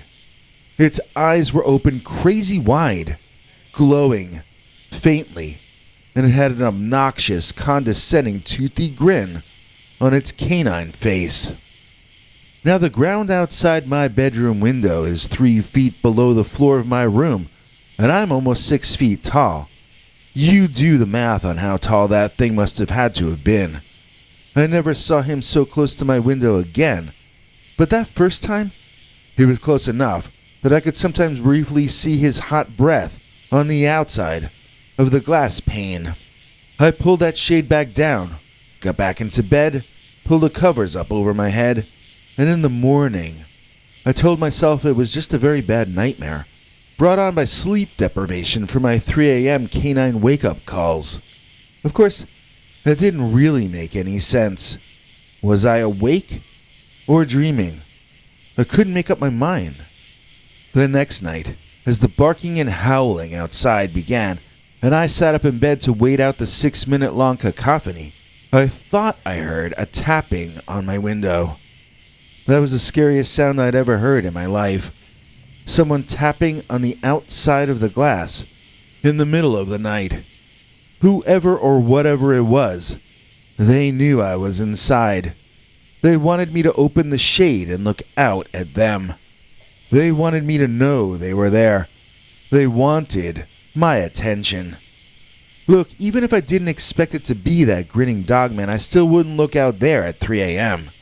Just for them to be able to reach that window to tap it meant they were either abnormally tall or else standing on a stepladder. If it wasn't the Dogman, then it was a burglar. I considered calling the police, but what if this was some sort of hypnagogic or hypnopompic sort of thing? I don't know which of those words is the correct one. I'm trying to say that maybe I was dreaming while awake, or hallucinating from lack of sleep and overabundance of heat and stress. I started sleeping up on the second floor of the house in a cot bed that the previous tenant left up there. It was uncomfortable and much hotter than downstairs, but when I turned the fan on, pointed it directly at me, and closed all the windows, I would sleep right through the dogs barking at 3 a.m. For a day or two, I started to calm down and feel a little less insane. But then, one morning as I came downstairs to make myself some coffee and start my day, I saw it outside the window. There in the broad morning daylight, plain as could be, was the dog-headed, hairy animal man I could see it from dog head to dog toes, standing upright, and once again, it had that crazy-looking, condescending grin on its self-satisfied canine face. It was standing among the trees, and when it saw me notice it, that snotty-looking beast man took one bipedal step backward, once more blending into the shadows of the tree cover. To me, this wasn't a random occurrence. To me, this dogman was communicating an awful lot in that little bit of street theater. I suppose in this case I should call it backyard theater. He was showing me, rather than telling me, that he was not only around to bother me during the night. He was in fact monitoring me around the clock. He wanted me to know I had good reason to become paranoid. In fact, it isn't paranoia if they really are out to get you. And for some reason, this particular dogman has taken it upon himself to hold some sort of grudge against me for some offense that I am completely unaware of. I view all this as proof that this is not some ordinary animal. A creature of nature needs to hunt, eat, and sleep. It can't hang out around someone's home 24/7 just to freak him out. If this isn't something supernatural, then there must be more than one dogman, or there must be some other logical explanation for how it or they can seemingly always be monitoring my days and nights. Of course, I do know that one very logical explanation is that I've lost my mind. Maybe working from home has driven me crazy. I don't get the normal amount of human interactions in my day anymore, so maybe I'm manufacturing imaginary dogmen in my head to fill the vacuum. I wish I could just move into my office and sleep there. I wish I never had to come back to this rented home, but I can't even really afford this. I certainly can't afford to move. I just broke down and called my mother about this, explaining how upset I am. She told me I was weak and a disappointment to her. She won't even consider that any of this might be real. My mother thinks I'm making all this up to get myself upset in order to get out of work. Then again, that's the same thing she's always told me, that I was lazy and afraid of hard work. I wish that were the case. In actuality, I wish I had a job to leave here for every day. At least that way, I'd get an 8 or 10 hour a day break from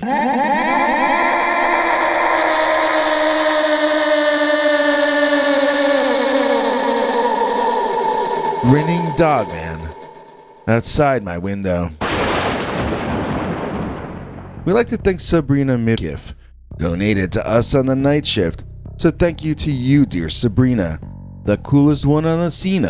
Please join us in thanking Sabrina Midkiff, who donated $50 to us using our handy-dandy new thanks button, which is on each of our videos. We can't thank her enough. Everyone who donates can email us and get links to our secret uncensored Dogman stories far too wild to ever run on this channel.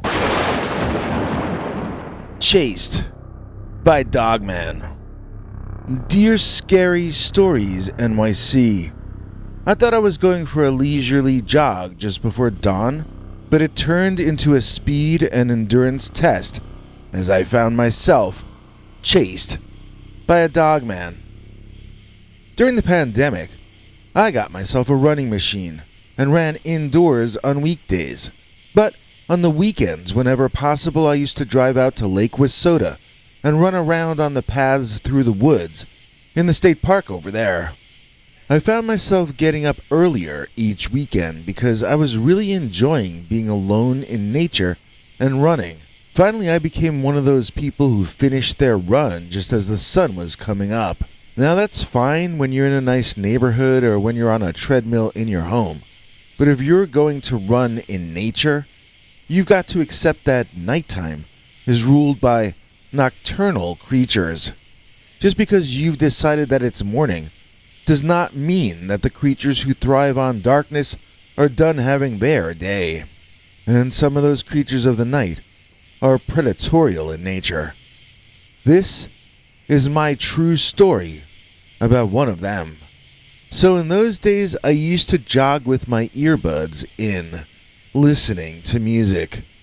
For some reason that morning, the music streaming service I used kept playing song after song that I really disliked. I needed to hear encouraging driving music to inspire me to keep going even when I felt tired. I wanted to hear anthems, and instead it was playing me songs about couples breaking up and family members passing away. I was like, what's up with this thing today? And I stopped, turning the music off and trying to choose some other random playlist.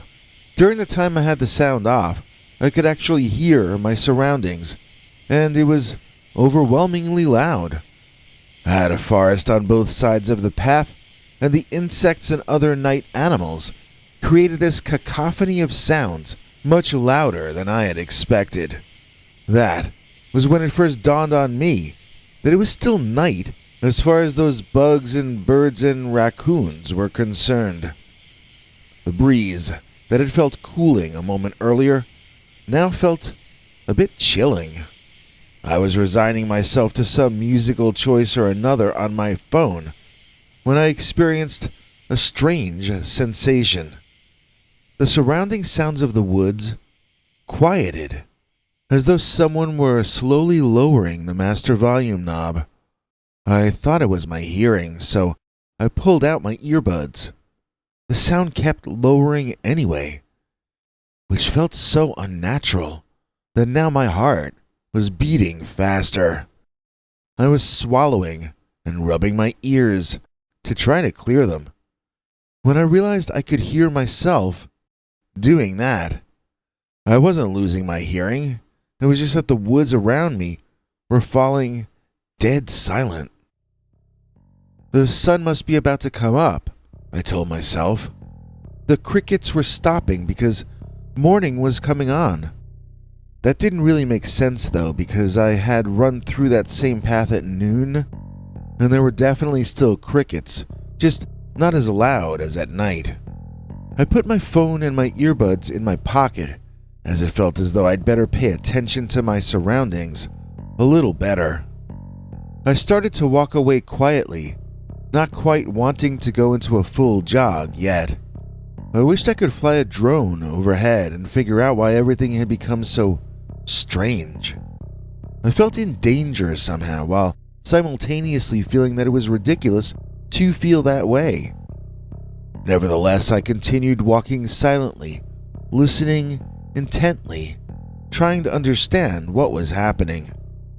Eventually, my conscious mind overruled my primitive lizard brain, and I decided to return to jogging. Literally as soon as I did so, I thought I could hear the sound of twigs and leaves being stepped on in the woods to my right. I stopped running, and the sound stopped as well. I looked behind me on my path. There were no twigs there. I had not stepped on leaves either. To think that I was hearing an echo from the woods made no sense, since I had not made a sound like that in the first place. Still, I told myself it had to be some kind of strange echo, and I returned to jogging. The twig snapping sound from the woods returned too, but this time, I just went with it. I listened as well as I could over the sounds of my own huffing and puffing, and it was definitely something in the woods to my right. I stopped short, and whatever it was ran for one more step after I had stopped. It was the sound of someone else. It was not an echo of me. It was definitely bipedal, so I just assumed it was a guy. A human being, I mean. It was at that point I decided that from now on I would wait till the sun was up before running in nature. I thought it was some kind of thief, or maybe a sicko, and that he planned to rob me, or worse. Little did I suspect that it was, in reality, a completely different kind of monster. "I've got a gun on me," I shouted out for whoever that was to hear. Silence. No reaction. "I've got a knife too," I added. "I've got mace." No reaction, just more silence. And then Slowly, quietly, I could hear whoever that was trudging toward the pathway from the woods. I had won. Whoever it was seemed to be coming out of the forest. No doubt they would apologize for frightening me. I would forgive them, and then we could both go about our day. I was proud of myself for speaking up. I was no longer going to allow myself to be victimized. I was going to take charge of my own life from that moment on. This was a point of pride. But pride goeth before a fall, and my face sure fell when I saw that what walked out of those woods was not only not intending to apologize, it wasn't even a human being.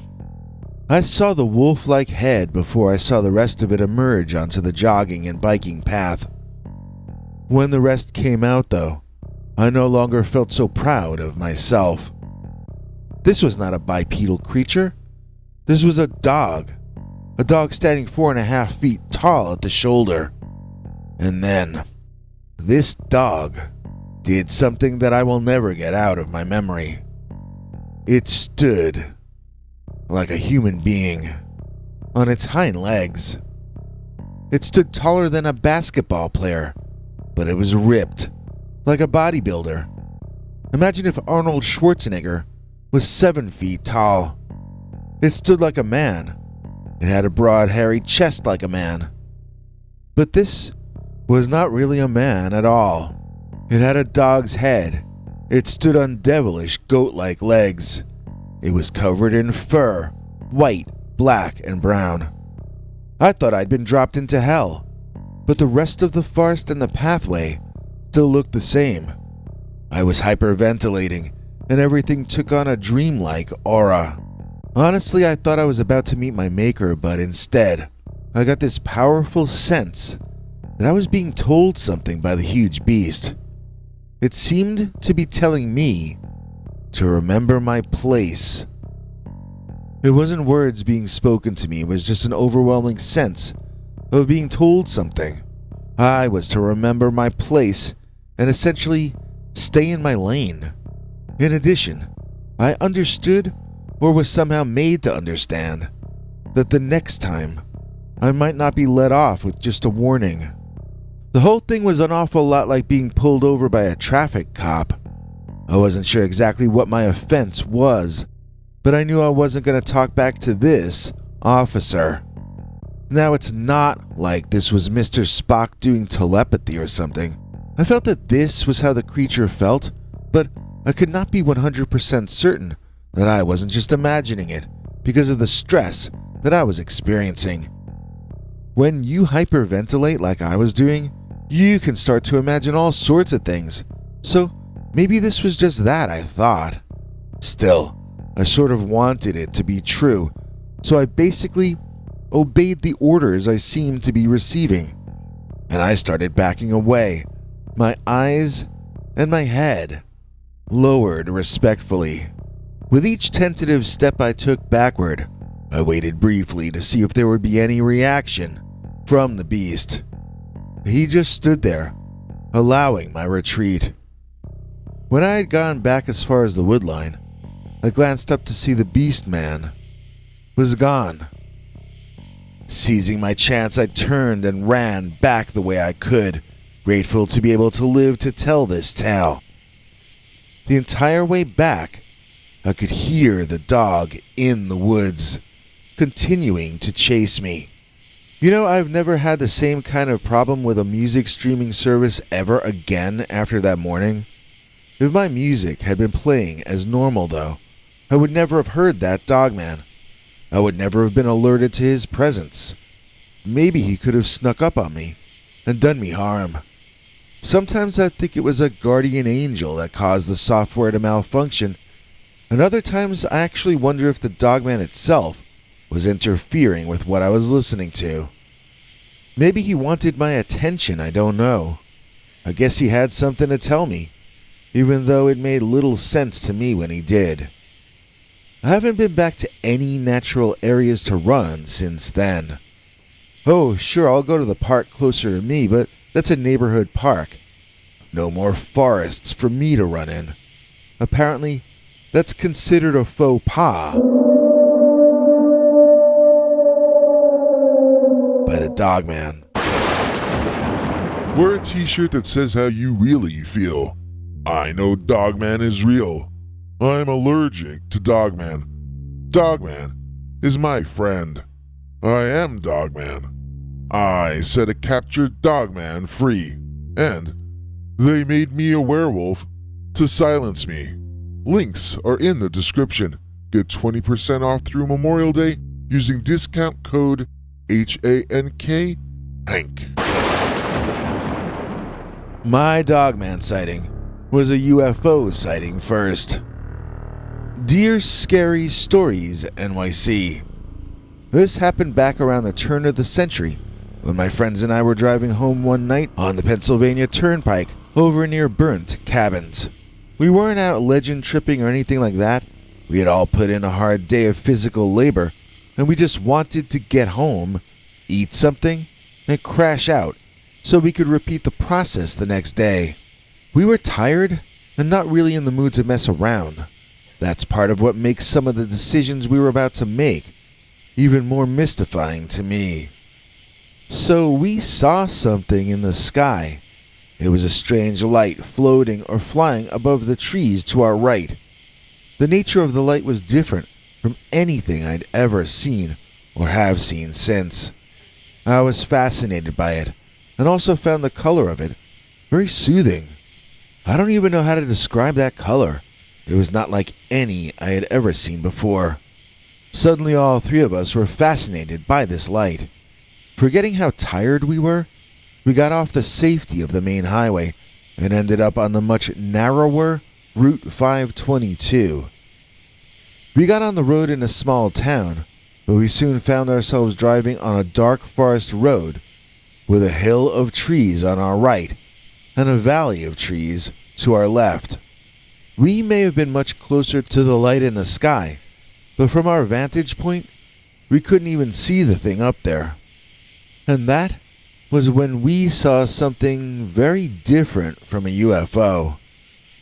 Down the steep hill to our right in front of us, some kind of two-legged hairy chimera ran, slid, hopped, and skidded down toward the road in front of us. If he was a hallucination, he sure kicked up a lot of hallucinatory dust on his way down. All three of us screamed, and I slammed down hard on the brakes. We skidded to a halt only about 20 or 25 feet away from where this dog-headed upright forest being landed somewhat clumsily on the edge of the road. Regaining his balance, he ran out onto the street, seemingly becoming surprised when he ran directly into the path of our headlights. He froze like a deer, but this was no deer. This was an animal clearly used to being at the top of the food chain. I'm not sure on what planet he was on top of the food chain, but he didn't look like a beta male, that's all I'm saying. This creature started roaring at us furiously, and I have to admit, I just sat there, slack-jawed, staring like an imbecile. His fur was brown, but at the edges, the way the headlights hit him, the fur looked almost orange.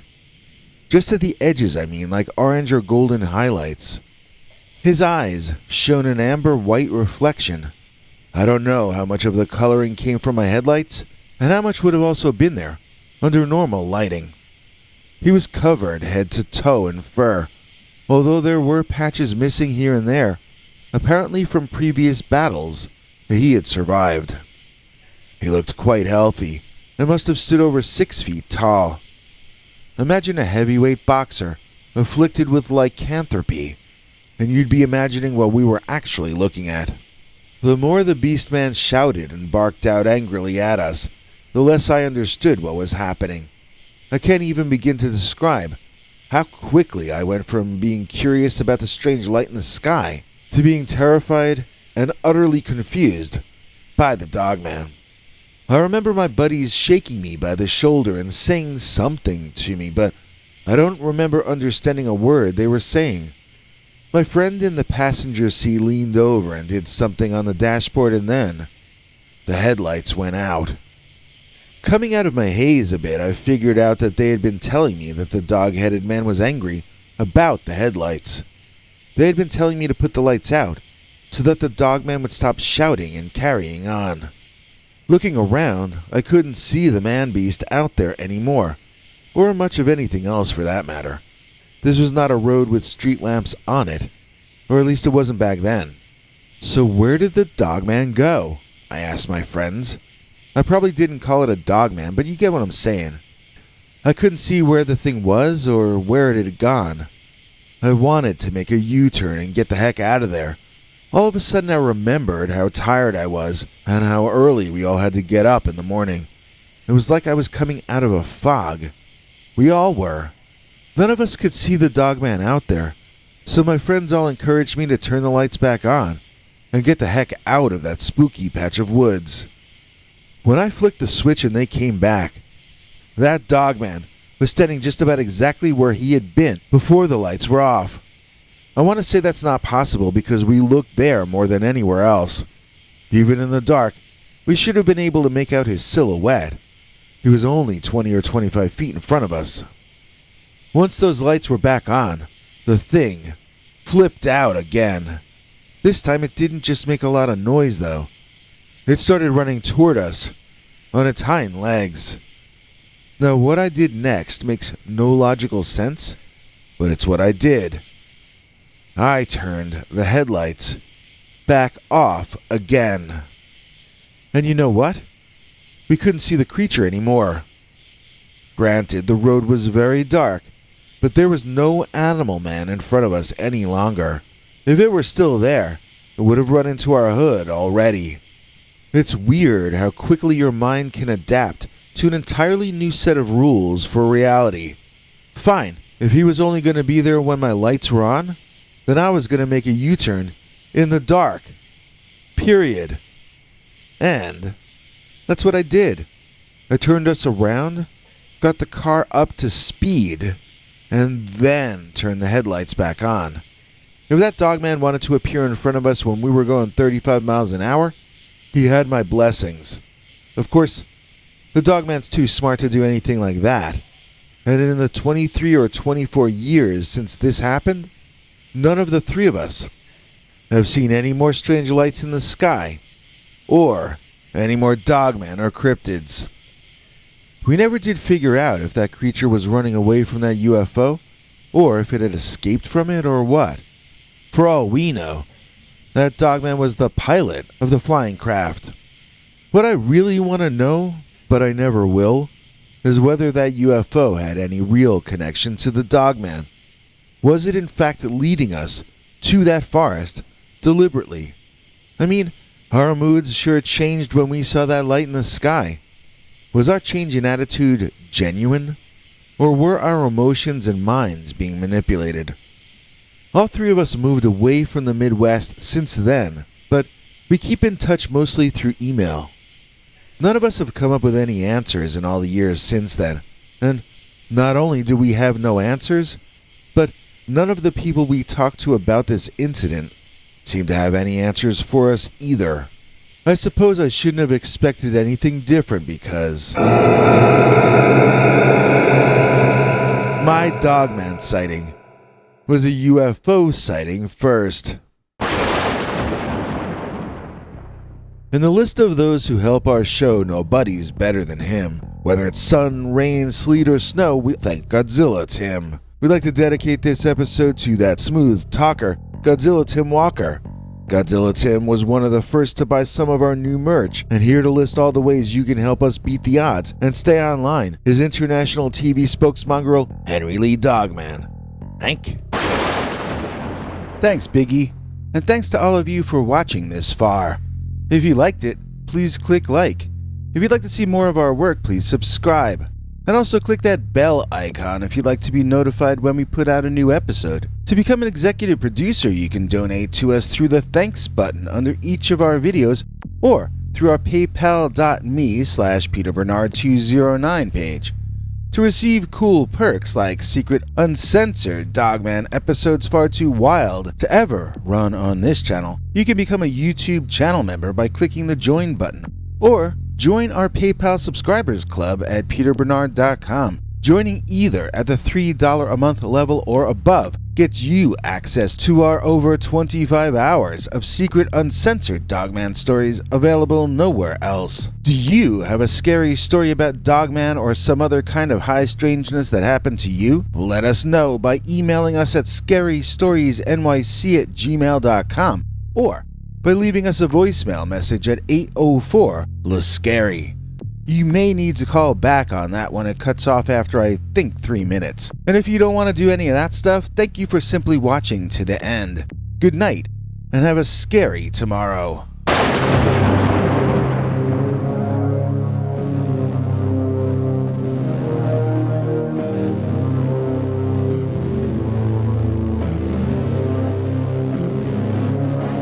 Come back for more scary stories.